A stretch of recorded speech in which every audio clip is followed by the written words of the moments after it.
पुण्यामध्ये विषारी दारूमुळे 15 जणांचा मृत्यू झालाय। हडपसरसह फुगेवाडी दापोडीमधील 15 जणांचा मृत्यू झालाय। हडपसरमध्ये 4 जणांचा विषारी दारूमुळे मृत्यू झालाय। पिंपरी चिंचवडमध्ये 9 जणांच्या मृत्यूची माहिती आहे। विषारी दारू प्रकरणी योगेश वानखेडे याला अटक करण्यात आली आहे। राज्य उत्पादन शुल्क विभागाची ही मोठी कारवाई आहे। योगेश बोरसे आमचे प्रतिनिधी या संदर्भातली अधिक माहिती देतील। योगेश, वृषाली, पिंपरी नंतर पुण्यात देखील पुण्यातल्या हडपसर परिसरात विषारी दारू पिऊन 4घांचा मृत्यू झाल्याची माहिती आता मिळते।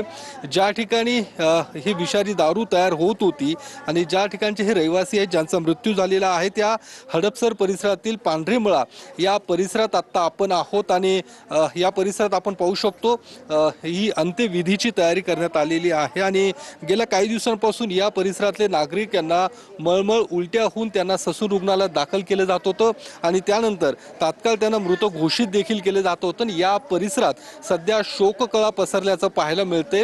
या प्रकरणातला आरोपी जरी जेरबंद असला तरी देखील या इथल्या स्थानिक नागरिकांचा आक्रोश मात्र या ठिकाणी पाहायला मिळतो, कारण ज्या पद्धतीने ही विषारी दारू ज्या ठिकाणी तयार होते त्यांच्यावरती कारवाई होणं गरजेचं आहे। अवश्य काय या परिसरातले काही 4घांचा मृत्यू झालाय। तुमच्या घरातले 3 काय 2 भाऊ आणि 1 बहिणीचा मुलगा।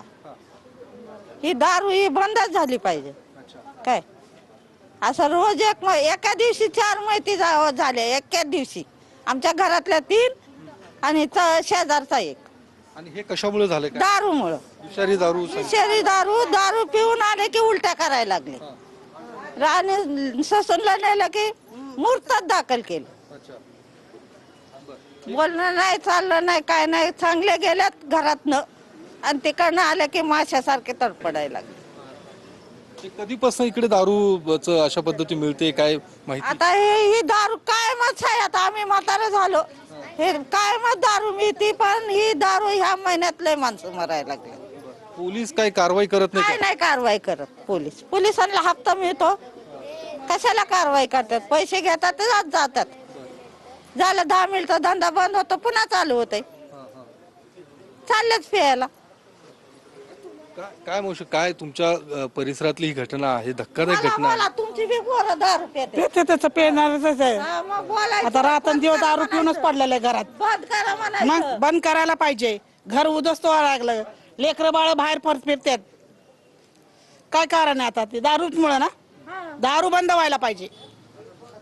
आपण पाहिलं या सगळ्या महिलांचा आक्रोश आहे, दारू बंद झाली पाहिजे। पोलीस देखील या ठिकाणी कारवाई करणं अपेक्षित करत नाहीयेत। आपण आक्रोश या ठिकाणी मावशी काय या सगळ्या परिसरात ती घटना घडलेली आहे, काय नेमकं तुमचं म्हणणं आहे या सगळ्या घटनेनंतर? दारूच बंद झाली पाहिजे। मुलं लहान मुलं पण दारू पितात। मग हे असं बायका पोरं सोडून पळत येतं इकडं तिकडं दारू पिऊन, मग होतंय काय बी मरत येतं। हा मावशी काय सांगणार, तुमच्या घरातला कर्ता पुरुष